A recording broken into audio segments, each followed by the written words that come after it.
and welcome to Comics with Jose. My name is Jose. I love comics and I want to share them with you. Follow me on Twitter at Art of J. Velez, on Instagram at jvelez622. We're going to review some comics that I like, that I love, and some that I don't like or love. I own all the comic books that I am showing. Even though we're going to be looking at them digitally, I actually have copies of every single comic book that we are going to review. Like and subscribe, and thanks for listening. Welcome back, everyone. Happy 4th of July. We're going to be looking at John Byrne's run on Captain America. We're going to start with 247 from 1980. So, John Byrne had a brief run on Captain America during the 80s, and this is the first issue of that run.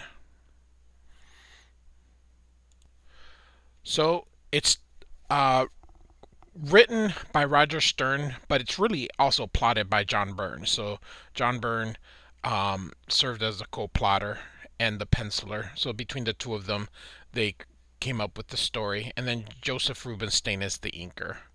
Mike Novak is the letterer. So Captain America is on the Brooklyn Bridge, running from his apartment in Brooklyn Heights, and he's heading toward Manhattan through the pedestrian portion. And so, of course, all the people are gawking. He likes the neighborhood where he lives in Brooklyn Heights because it provides easy access to Manhattan. And he is having some issues, which is why he's actually going to go be meeting Nick Fury. And so he catches a bus at the top, asks the bus driver where he's going. He tells him he'll get off at Midtown and pays his fare. You can see a little quarter here. It's actually colored red like the glove, but that's actually he's giving him probably a quarter. It was the 80s, so I don't know how much these buses cost back then. So, um, and so he is he's having some issues, like I said. He uses the momentum of the bus to get to the roof of this building, and he's has some memories. He has some like false memories or some implanted memories, and he doesn't know what's what. So, and he thinks Nick Fury can help him, and he's gonna run through this wall. But of course, it's not a wall; it's a false wall, and it's a shield like base that's in New York. And so the alarm rings, so the soldiers are, gonna surround him. But he says, "Hey, Avengers now have full clearance." So he shows them the card and tells them he doesn't have time for them to look things up. He needs to meet with Nick Fury right away. And so off he goes real quick. I love when inkers use that thick brush. So Joseph Rubinstein is a um, brush inker. He doesn't tend to use the a pen. He uses brush, and I really like heavy brush like Klaus Janson. So while that's happening, we're now going to Brooklyn Heights actually, and one of Steve's neighbors is this Joshua Cooper, who has a letter for him, and the another neighbor, Mike Farrell, I believe his name is, lets him know that he left for Brooklyn early, or he left to run errands earlier that morning, and so he asks him what he had to if he had anything to do today. He says no, it's a school holiday because he's a teacher, and he says, "Okay, come on, there's somebody I want you to meet." And so now we're back at the base, and he comes in demanding to see Fury, but he's not there. Dum Dum Duggan is, and Duggan says, "Well, why don't you give it a, you know, he'll listen to see if he can solve the problem." So about a half hour later, Steve's kind of told him what's up, and Dum Dum says that Nick suspected something like that was gonna happen, and it's really tough when people can't trust themselves. But that he'll radio Nick, and he thinks he can that he's gonna go somewhere where they think that he may find the answers. Here's Nick Fury's car. So we are in a maximum federal prison. It says here it's in upstate, and Nick Fury is waiting for um, Baron von Strucker, I believe, is um, his name. He's one of the Hydra people. Nick offers him to see it. He says no because he doesn't want people to think he's weak. And he wants to know how he survived. Way back in the um, 60s, here would be when these stories kind of happened, or early 70s perhaps. And Baron Strucker says already people have asked him and he refuses to tell. And Baron von Strucker says, okay, well, we're going to transfer you to Israel to answer for crimes against humanities, which you can see really bothers him. And Nick takes a call from Dugan that Captain America has finally shown up, and to take him to Fort Dix, and he'll meet them there. So, with Fury's back turned, Baron Strucker is taking some kind of thing out of his pocket, which is like a cyanide gas, and that he's gonna die just like Captain America will. So now we're at Fort Dix, and Dum Dum says that he found, or that they had found, some of Captain America's old things. And he opens up the crate and sees his old shield and other stuff that he had from his locker. But then he found a journal that he kept. And real quick, like I said, I like John Byrne, but he, when he inks himself, it's his best work. But I really do like it when Rubenstein inks him. Like I said, I really like that thick brush that he uses. I love it. He creates these thick lines, thin lines, and then thick lines again. So he starts looking at it and sees that before he was going to go into the war, he met this General Phillips, and he was about to join a super group of the invaders. And he didn't. They were afraid that if he got captured, he would give um, secrets away. So they have a plan that they're gonna give him, like, implant some memories in him by this gentleman whose last name is also Rogers. So it's a Walter Rogers. Um, I don't know why they chose two people. You have another person with the same last name, but I didn't write it. So he's spent 2 days in this kind of chamber, learning new details, like being implanted with memories. So now Captain America is positive that those other memories that were coming to him were false. So he's very happy to learn that the stuff that he knew, or what he always remembered, was real, and the other things were false. Real quick, some things people drew is, you notice that it's pretty different when you see John Cassidy draw Captain America and how Captain America is drawn now. And look at this difference. They used to just draw little bits of the quills, whereas John Cassidy draws every single one. So um, he always had that armor, but it's just people interpreted it just very thin. Anyway, suddenly they hear Fury's flying car. It's supposed to be a Ferrari, and it's Baron Strucker who's gonna finish what he says, what he started.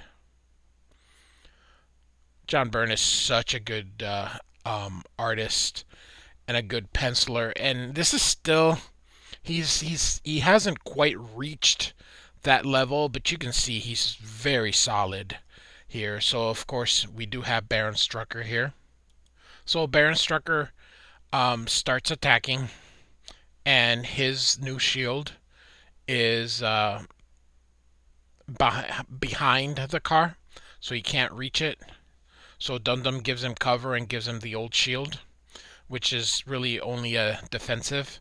Doesn't really throw it, but he grabs a like a rock or some debris and throws it at at the Ferrari, which causes it to hit those crates.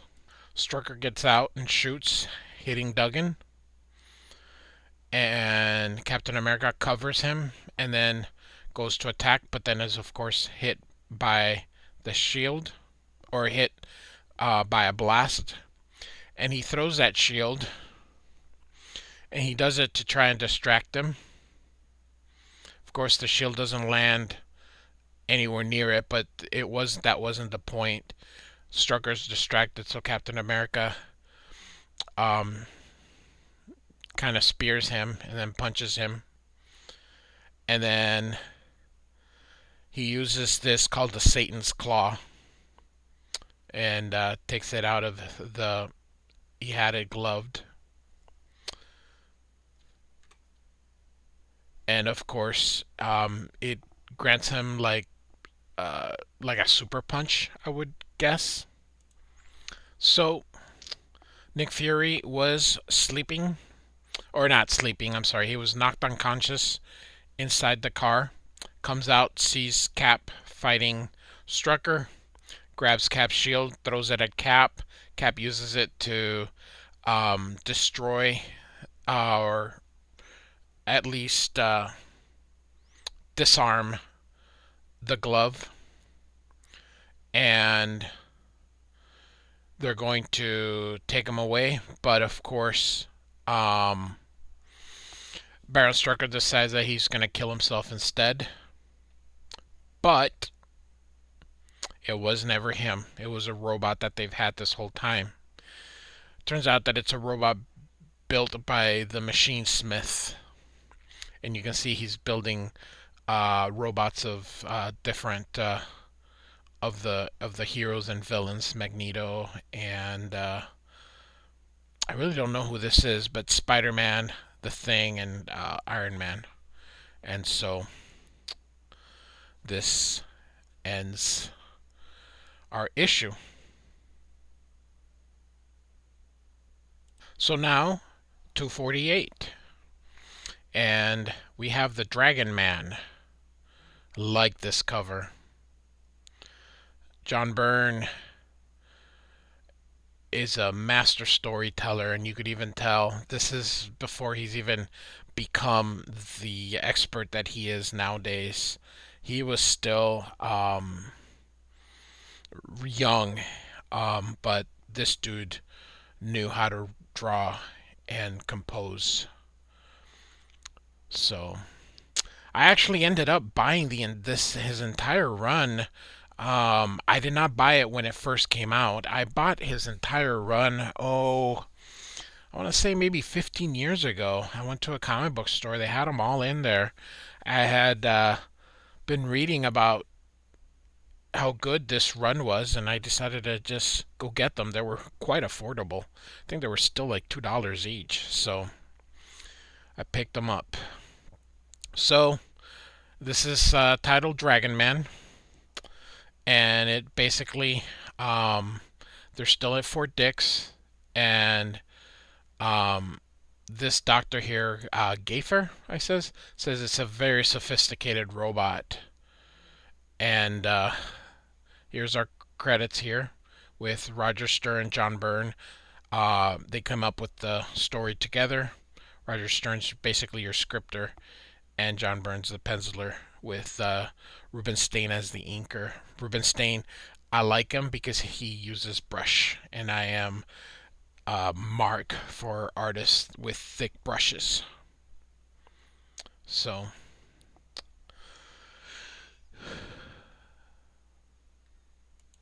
Gaffer tells them that this is the most sophisticated robot he's ever seen, and makes their life model decoys look like Tinker toys.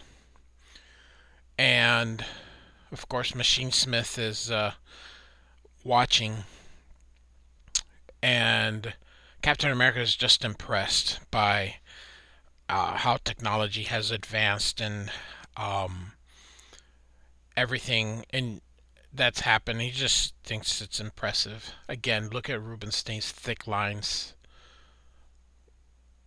So he wonders why anyone would leave the the remains of this robot for them to be identified, and he deduces that it has to be booby trapped. And of course, Machine Smith says, "Very good," and then presses the self destruct button, causing the robot to be destroyed. So they guessed that there was still active circuits in there. So, and there's like a data module, which of course um, floats away, though the soldiers do try to shoot it down. In the 70s and 80s, these stories, they're fun, but of course, you kind of look at them now and go, "Oh, that's silly." But you know, I think you got to look at them with the intent of how they were written. I think it's just fun stories. So Fury's upset that he missed the probe, and said that if they had marksmen like him back in the big one, they'd all be speaking German. The soldiers afraid of him. Cap tells him to lay off, and that they'll get a lead on the robot. Fury tells him it's Shield business, and Cap's not really happy to it. They speak some stuff that's been going on in Iron Man, um, during where Shield was taking over Stark International. I have those, but not as issues. I have those in the I think it's a Marvel Masterworks. That includes the really cool story of Demon in the Bottle. And anyway, so just kind of all wrapping up. There's a lot of dialogue that fills in. I mean, it's like they're trying to give you everything. It's part of the reason, part of the things is because, people pick these up for the first time. And so Marvel wants to just make sure that everyone has all the information that they need. But um, Steve says, "All right, you guys handle it." And he appreciates his job, or what Nick Fury has to do. And then Dugan tells him if he needs a ride, and Steve says he'll take it if he can drop him off at Avengers Mansion. So the probe comes to Machine Smith. He has him plug in to get the information that he learned. And then he's having this. Right now, it's being hidden here. We can assume it's Dragon Man, but um, it's being undocked, and tells his robots to go deactivate until he needs them again. And so he pulls the covers, and of course it is Dragon Man. John Byrne does such a really good job um, drawing drawing him, um, all the little scales and all that kind of stuff. So, and Machine Smith is all happy. So I'll kind of give everybody here a little um, synopsis on Dragon Man.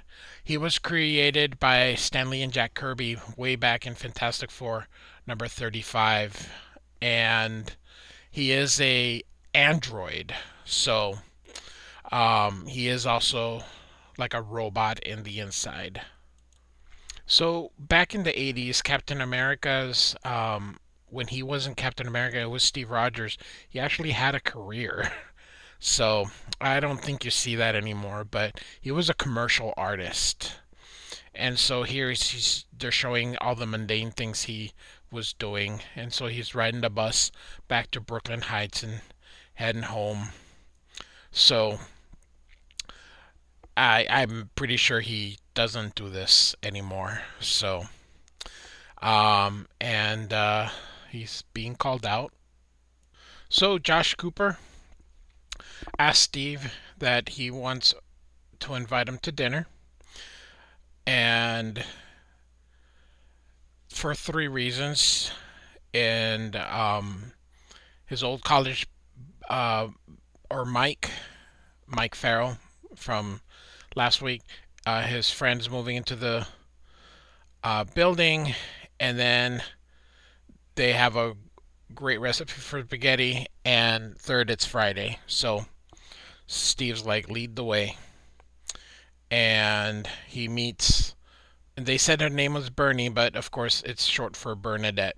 John Byrne is absolutely great at drawing the mundane. And what I want to say is, look, I mean, uh, a corridor, stairways, a kitchen, here, the sofa, the girl sitting in the sofa. Very mundane, meaning it's not action filled. It's not, it's just gets the reader in. I don't know. I think John Byrne is a master at this. And even early on, you can just see it. Even when you look in the 70s, you look at his work on X-Men, on the Dark Phoenix saga, Days of Futures Past. He is really good at drawing people just doing average things. So great stuff by John Byrne. He continues it throughout his whole career in Fantastic Four and Superman, when he went to Wonder Woman, everything. So John Byrne is the king of that. And well, not just that, but it's a great strength. I like it. So kudos to him. So Steve and Bernadette meet, and then we are going to go into Machine Smith's lair here. He's got Dragon Man. Basically, Dragon Man is still dormant despite being buried for a long time, for months.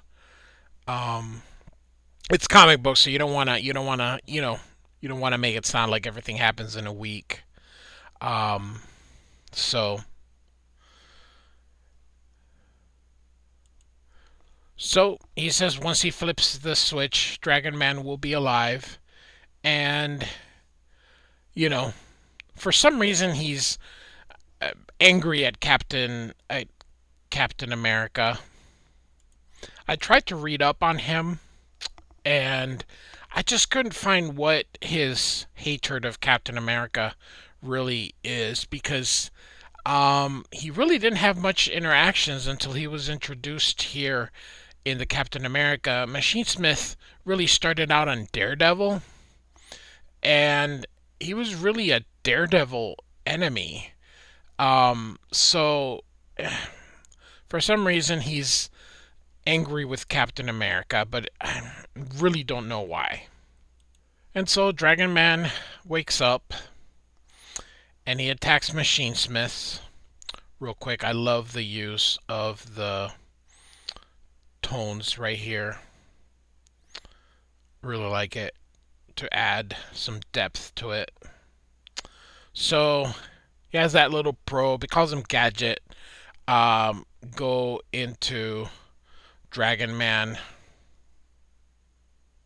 So he's having the Gadget lead Dragon Man into to go fight Captain America, and he goes. And then in at Steve's apartment, it's been a few hours here. Like I said before, John Byrne, how he just draws a panel of just people sitting. Um, Other people would have done something different. I really like what John Byrne chooses. I even like the fact that he would draws people the way they would be at home. Like you would see her with her shoes off sitting on a couch. I mean, you can totally see that. And I like that. So, and they get the radio says about sightings of Dragon Man. And Steve says, "Hey, those are buildings that I went to, and they were there in that order." He thinks it because, of course, it's a thought balloon. And of course, she says, "Oh, don't tell me it's a UFO." Um,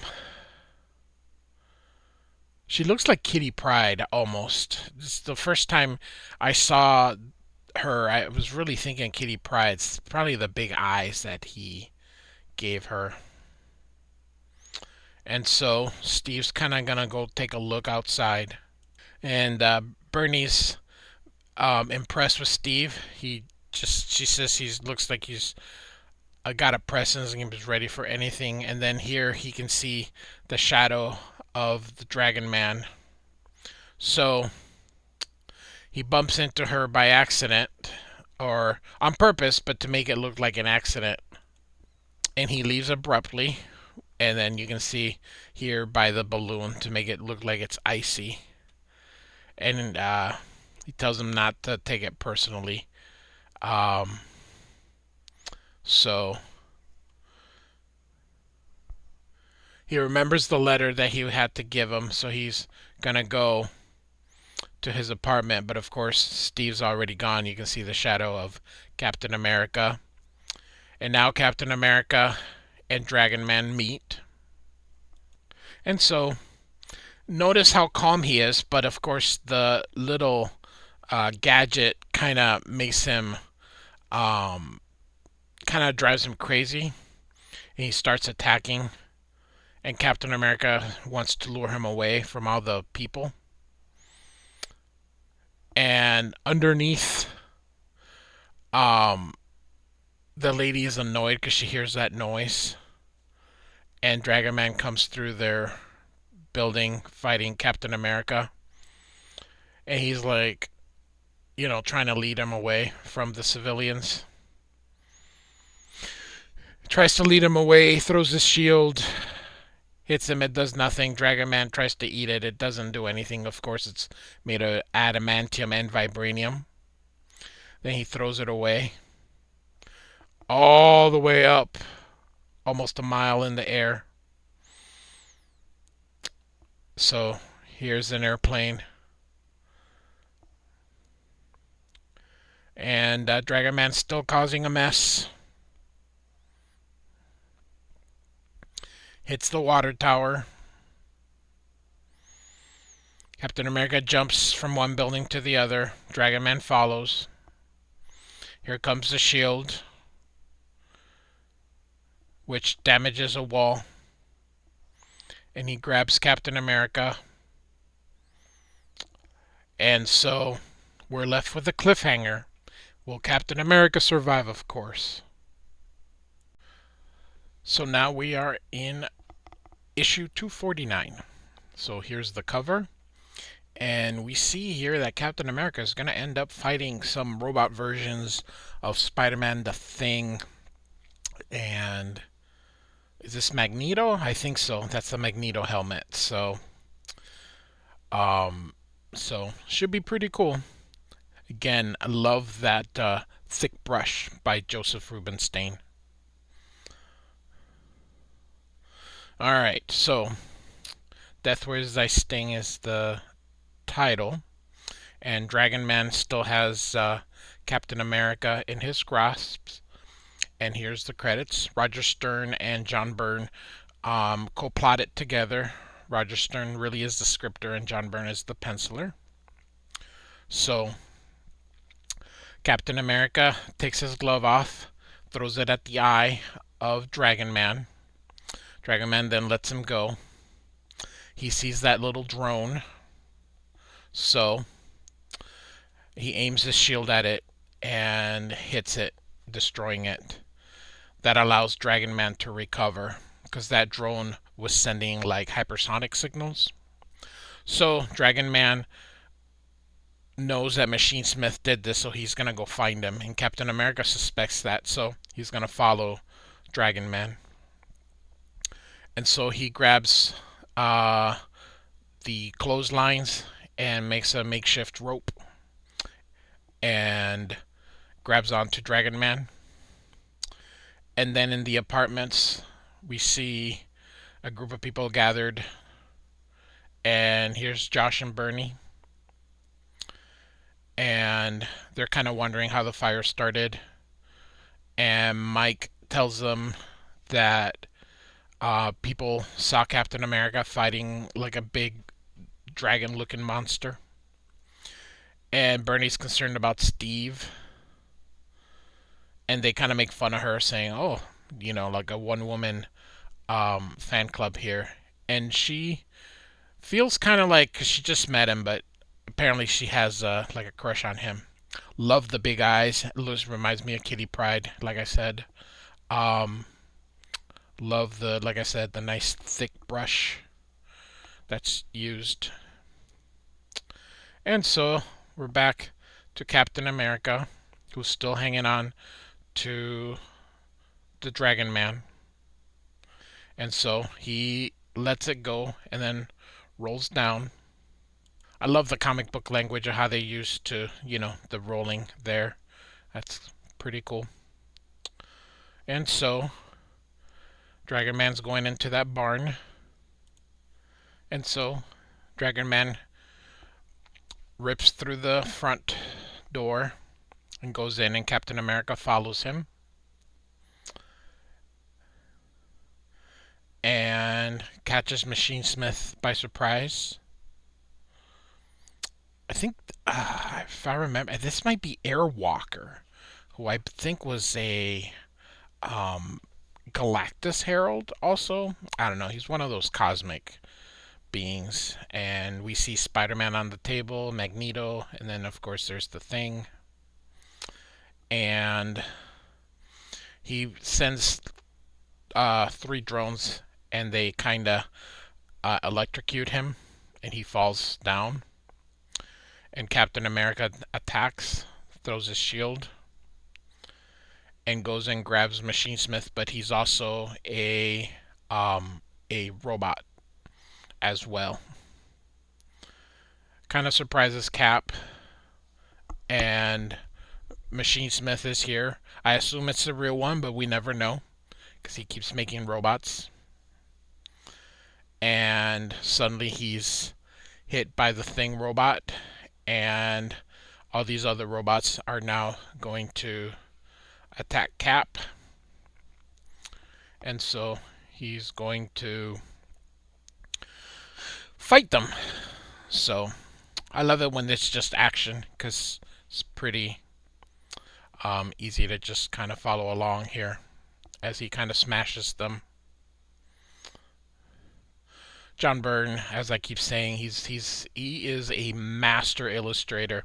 And again, this is in the early beginnings, or not in the beginning. I mean, he's probably maybe 8 years into his professional stint. So I mean, he's had a little bit of experience, but this dude has been drawing now for probably 50 years. So if not more. Um, Good use of screen tones here. These have to be.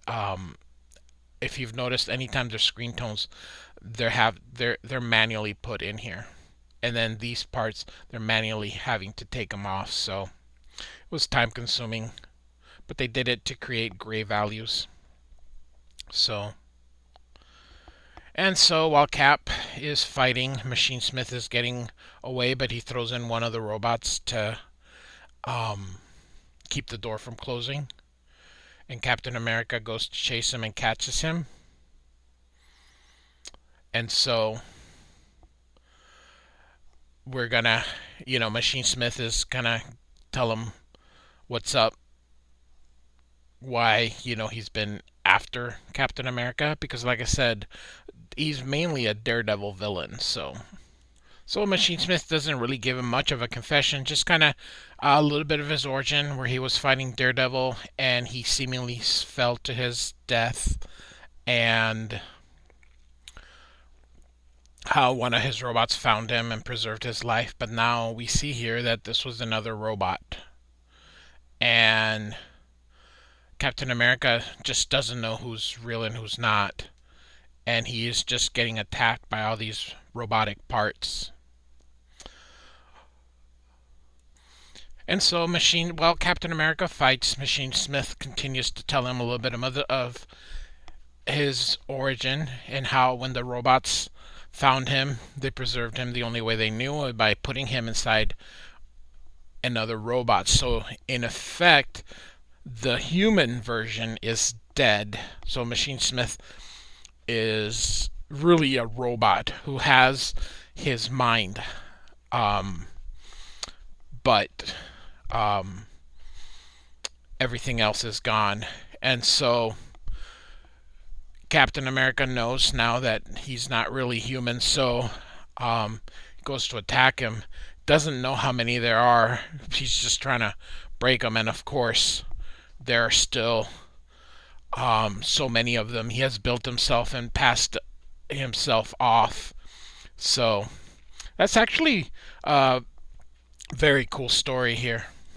And so Captain America goes and fights all of them and notices that the closer he gets to that server, the more they're fighting. So he concludes that he's inside that server. So Captain America uses the shield to destroy it, and all the robots fall down. But Machine Smith is alive still, and he was right. He was inside that server.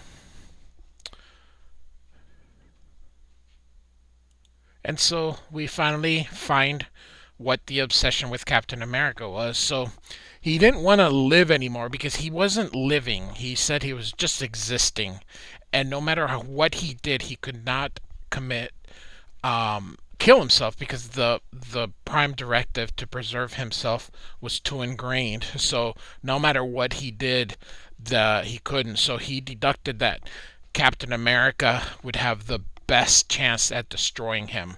So he basically did suicide by Captain America. So, and he kind of tells him, "You have a good heart," and all that kind of stuff. So it's just funny after all that. So Captain America feels a little bit guilty because he believes life is sacred. So now we're at number 250. So this issue came right before the 1980 election, which Ronald Reagan won against Jimmy Carter. But here, the People's Choice, Captain America for President. So it's a very cool story. It's a one and done. It's an anniversary for his 250th issue. So we begin inside. We've got a convention, and these terrorists have grabbed one of the people in there, and Captain America throws his shield and advances through, and very quickly gets rid of the terrorist in a few panels. Then FBI comes in. This is a U.S. Congressman. This lady's very happy that Captain America saved them, and so this gentleman here is with the convention, and he wants to talk to Captain America. I like John Byrne's. I don't know. He makes him look so mighty, it's big and powerful. So I really do like this version of Captain America. And so they go talk. He tells them that they're with a new party that is the National Populist Party, I believe it is. And he wants Captain America to be their candidate, and he says I'm not a politician, and of course that's what he wants. Says that Republicans and Democrats just give people the same thing, and it's time for a new, fresh perspective. And it's very funny that even in the 70s, 80s, it's always throughout history, everybody says that, yet it really never happens. So it's the same two parties controlling everybody, so it doesn't matter. So they're all asking Captain America to do it, and he says he'll think about it. And of course, this gentleman here, whose name I did not grab, but regardless, he is going to um, call the Daily Globe, which is one of the newspapers in Marvel, the other one being the Daily Bugle. And he tells them that he has a story for them. So Steve is changing. He's going out to help Bernie move with Josh here, and there he gives him that letter that came in, and it's from the army, wanting some kind of questionnaire. So he puts it away. He doesn't think that it's very urgent, and there they go to move her. And so at the end of the day, he's pooped. He's Steve's still helping. I love this very simple panel. It gives you all this information. No need to, when you save your best for when you're drawing the superheroes. Everything else, you just kind of fill it in. I probably would have made put these in like three different panels or something to create so that it wouldn't be that simple. But you know, who am I to question John Byrne? Just saying how I kind of would have done it. But regardless, you get the information. And so they have some coffee and are talking about politics, because this issue, of course, is about politics. Again, it was an election year that year, and this is right before the elections. This came out in October, and of course, elections are in November. So it was released the month before. And she was very political, but when she was younger, but now doesn't seem to care. And Mike shows up, and they're gonna have Chinese food. He was saying he was in a political discussion. She's surprised because he's very apolitical. He says normally, but he had read the news and that Captain America is running for president as an independent. Love this picture. Love this splash page. I think it's really cool. Again, I love Rubenstein's nice thick line. So, um,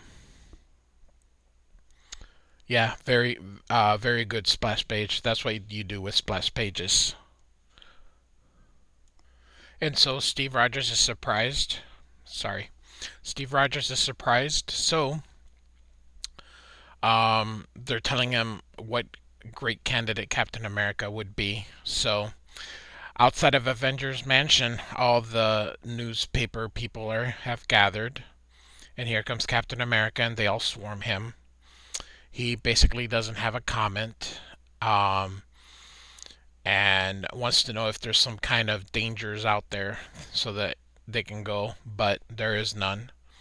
And so he's receiving telegrams. Even back then, they were still using telegrams from both the Republicans and the Democrats that they will take him as their candidates. And the Beast says he'll be his campaign manager, and he'll carry the mutant vote and all his dates. And Cap, you can see he's he's a little uh, irritated, and some of the Avengers have gathered, kind of to tell him about what if he runs? Now, real quick, I want you to look at the face, serious smile, and then this. So basically, Iron Man tells him that think of all the red tape that he'll have to deal with. Wasp tells him about what a great candidate he is, and Vision tells him that he is just not equipped for modern times. And so the White House called, wanting to know if he needs Secret Service, um, and he says he has a lot of thinking to do. And then they interview all these different people and heroes and all that about him. They'll have an opinion. Here's the Daily Bugle if they're gonna endorse Captain America, and you know, Robbie even mentions Captain America running for mayor, which Jameson doesn't like. So Captain America goes into his old school and just remembers when he was taking his civics class, um, and how important it was. John Byrne did had some art assistance by Don Perlin. So part of this uh, in this Don Perlin did. So he decides he's going to tell everyone that he is basically not going to run for president at all. He considers his position. He explains that his duty to uphold the American dream, but being president would require him to preserve the reality, and those two objectives fight one another because the dream and the reality. So he decides that he won't run, and so and just tells the people, here's a really good you need to look within yourselves to find the people you need to keep this nation strong and God willing to help make the dream come true. And a very nice little speech. The courage of life is often less dramatic spectacle, but it is no less magnificent mixture of triumph and tragedy. A man does what he must in spite of consequences, in spite of obstacles and dangers. And that is the basis of all human morality by John F. Kennedy. So, thus concludes our issue here.